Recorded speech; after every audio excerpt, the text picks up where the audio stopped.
Hey, everybody, this is Craig Morgan, co founder of Blended Together Forever. And I'm with a very dear, special friend, Kelly Cobb. Kelly and I have known each other for years and years and years. We first met in Dallas, and then we continued our friendship when he moved to Missouri.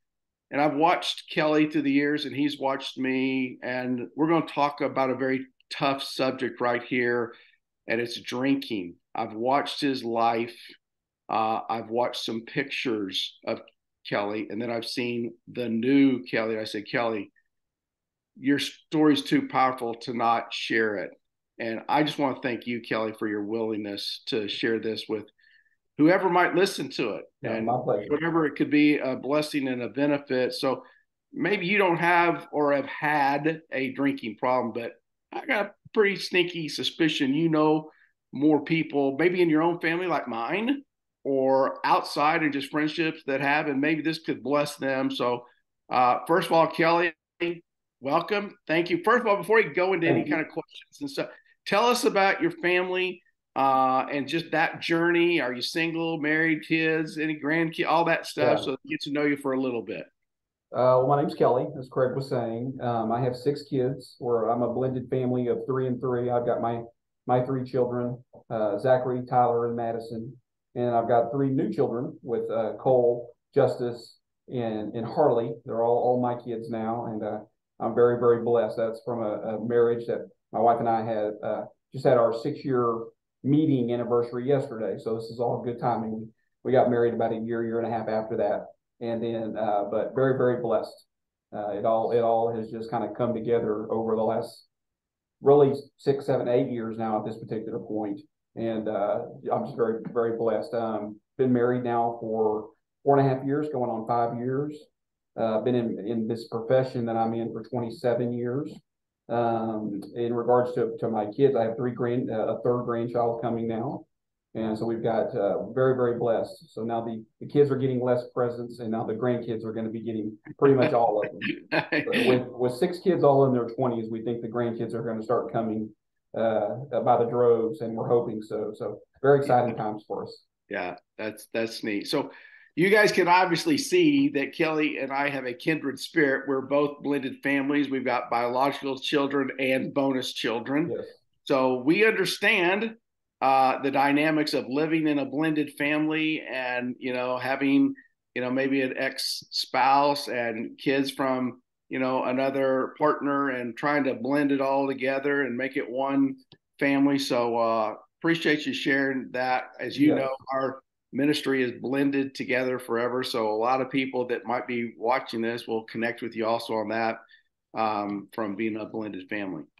Let's talk about your journey. Um, and again, start at the beginning. Tell us about the early years. Was mom and dad present? Was it a good family? Was it a bad family? We'll talk how that moved to your drinking situation, but tell us Yeah. about your background for starters so people get that context. Well, I was raised here in Texas. I grew up in Irving, Texas, and I have a terrific supportive family. They're actually the only reason I'm here. Mom and dad got divorced very early, and when I was 8, but they were both present in my life, especially my mom. Back then, it was you see your dad every other weekend type situation. I saw him a little more than that, but that was kind of our situation. He passed many years ago. It's been 27 years actually. Right, it was about a couple months before I got into this business, and he passed. And but I'm very blessed with a group, some very great mom, great stepdad, aunts and uncles, you name it. We got a very tight family. A lot of family activities, so very blessed there. That's Um, my journey probably started immediately as I started drinking. It was pretty immediate. I kind of figured I was going to have a problem.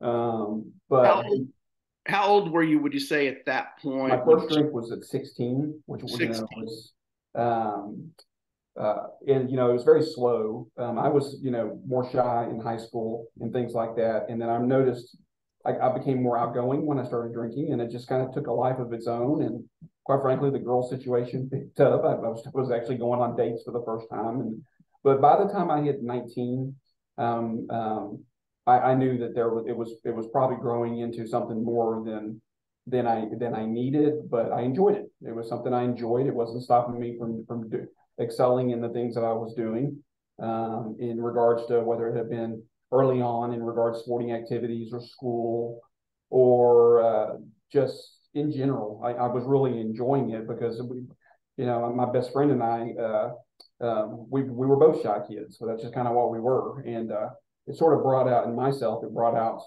a different person, and it was a person I liked. Let's just call it what it is. It's a person I enjoyed, and that continued on through, quite frankly, three marriages. I'm on my fourth now. I had my first wife's a great woman. Had Zachary is with her, and but the drinking kind of it already started. That wasn't the sole purpose, but it was very important to me that I drank. Still doing well in business. As soon as I switched over to this business, I took to it quickly. I was a restaurant manager for Chili's before that, and did that for a long time, and then got married the second time to Lisa. I had my other two children. At that particular point, we had moved to Missouri. She had followed me around in the business and stuff like that. But the drinking just got progressively worse. It just got worse, and that was definitely the demise of my second marriage. No ifs, ands, or buts.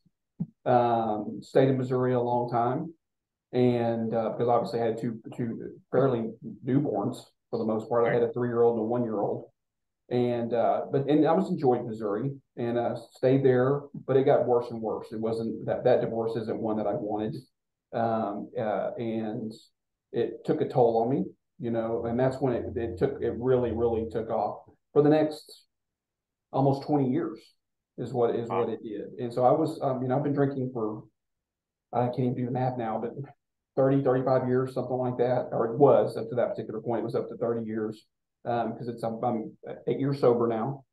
And but it took an act of God to get me to stop. And my life just got worse and worse and worse. Listen. Now I was still functioning. I was still coaching my kids' teams and doing well, but I was progressively not doing as well and not as active with my kids, and not some things were coming before the things that were more important. Yeah, let's talk about that. What I heard you say at the beginning, it actually made you more popular, uh, Uh-huh. come out of your shell, uh, Mm-hmm. friends, girls, whatever. So isn't that just like Satan? He actually put the carrot in front of it, like, this is good, this is good, this is good. Yes. He was using a tool that was bad, and we've all done this, but you were sucked into, it was actually considered back then good till it became his normal route, and what was used to entice you in turned on you, and then you realize, Yeah. I got a problem. Yeah. you know what was the breaking point? Because obviously you had been drinking for a long time at this Yeah. point. It had been a history of how it affected other relationships in your own Yes. life, but something had to grab your attention, click, move you to change. Tell us about that. I What was that? I started trying to stop drinking at about, I'm 55 now, and I started to try to stop drinking. I remember tried to white knuckle it at 40. Might be 41, but somewhere around there. Okay. And it was a disaster. Didn't know what that would do to your body. I was put in the hospital after 3 days because of hallucinations, crazy thoughts, delusions of, I mean, you just name it. I thought my family was there from Texas and they weren't. I could go on for days about the hallucinations I have. They're funny to me now, but scary at the time. So at that particular point, as soon as I got out of the hospital, started drinking again, of course.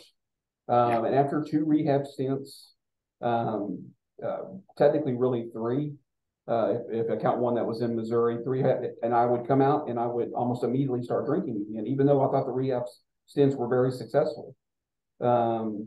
Get back to work and do my normal routine, but I would just go right back to drinking. I could not stop. It just had a grasp of me that I could not beat. And, it's, it was tough, and, but, I decided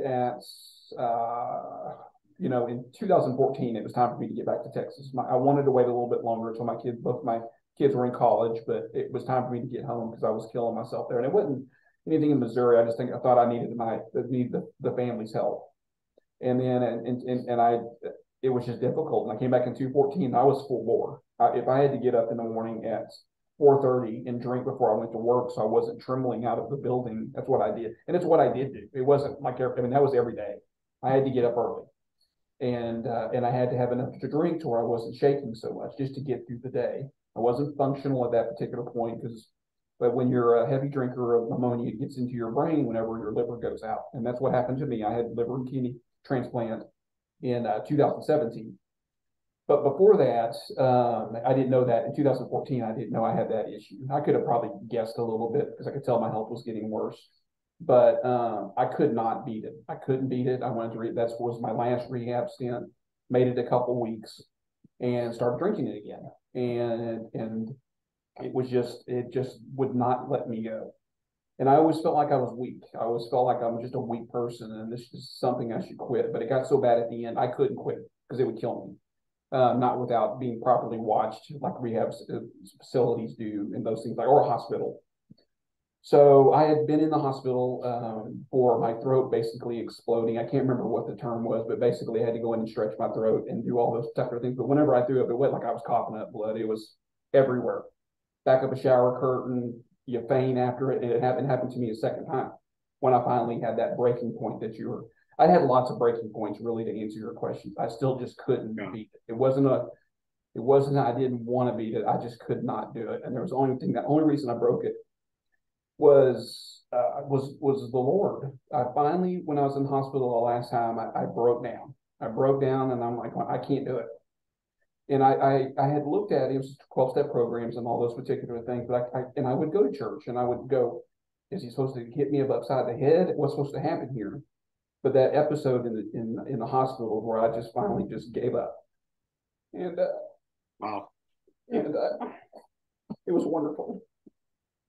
I'm so grateful. It was just gone, and I never had another drink. Never had a desire for another drink, and it was just gone to that day. It was just literally just wiped away. And I'm around alcohol all the time. You know, they're always saying, in some of those meetings that you can't be around your friends. You got to make different friends. You got to watch out for your family. If I did that, I would have no friends and no family. My family is and friends. They like to drink, but they're not like I was. And but that day it was wiped clean, and it has been ever since. And it's over 8 years now. I want to share. I'm not going to share the picture, but I want to tell whoever's watching this. Kelly and I, when we got together for lunch, he showed me Kelly at the worst of the worst. And I looked at him, I said, you look like you're about ready to die. You're the walking dead. You see right now a handsome, strong male. I saw that day the picture. I said, this can't be the same person. There's no way. I would have said, you got maybe 5 minutes to live. You're gone. And that's what everybody was saying.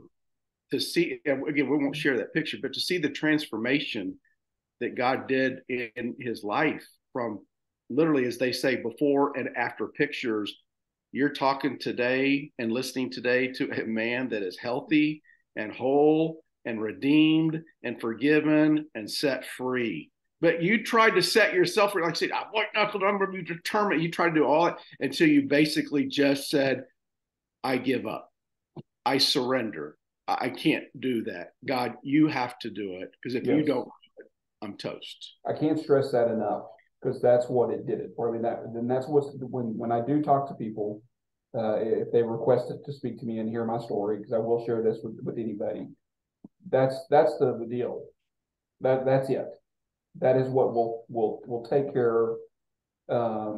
If you're sincere about it and you really mean it and you really have a conversation with them, which was difficult for me, because not that I didn't believe in them, I just didn't know what that looked like. Yeah, but it was literally just giving up, and that's what took it all away. And it was so simple. Yeah, it was so simple, and so that's the main part of my story when I do tell people that I hope that people get the most. That is it. That is the focal point of what's going to help people. I want to share 2 points as we start to close. The first one's probably the most obvious. it affected your finances and it affected your relationships. I mean, that's a no-brainer that everybody can get Yeah. from this. But the second is what set you free was surrendering. And if you're comfortable, and only if you're comfortable, Yeah. I'd I'd like to share your contact info Please in do. case there is somebody that says, "I'd love to talk to Kelly." They know you've been down that road, Yeah. and but if that's comfortable for you to share your journey of how you surrendered, I'd love to put it out there, Yeah. and they can reach out to us, and we can Absolutely. forward it or whatever you'd like to do. But Yeah. go ahead, go ahead. Oh yeah. Well, the cell phone number is 214-766-0265. And my name's Kelly Cobb, COBB. Y'all can reach me anytime. My email address is kellydcobb@gmail.com. D as in Don. Y'all can email me. You might have to send me a text and say you sent an email because I don't check my Yep. personal one as much as I should. But those are the two easiest ways to reach me. And I have no problem. It's funny, when people have called me, I've noticed a lot of times when I've reached, people have reached out to me in some form or fashion. A lot of time it's the loved ones because they don't know how to handle a certain situation Yeah. with a loved one that's lost it, that is over the edge. And just don't wait till it's too late. I can at least explain to you what happens whenever when it takes control, and mentally, but physically too. I was 118 pounds when I had my liver and kidney transplant. I was dead man walking. So, and I'm at that particular point before all that journey started, I was 235. I'm a little bit healthier, 210 now. I want to keep it that or under. But yeah, anyone can contact me at any time. Your friendship means a ton.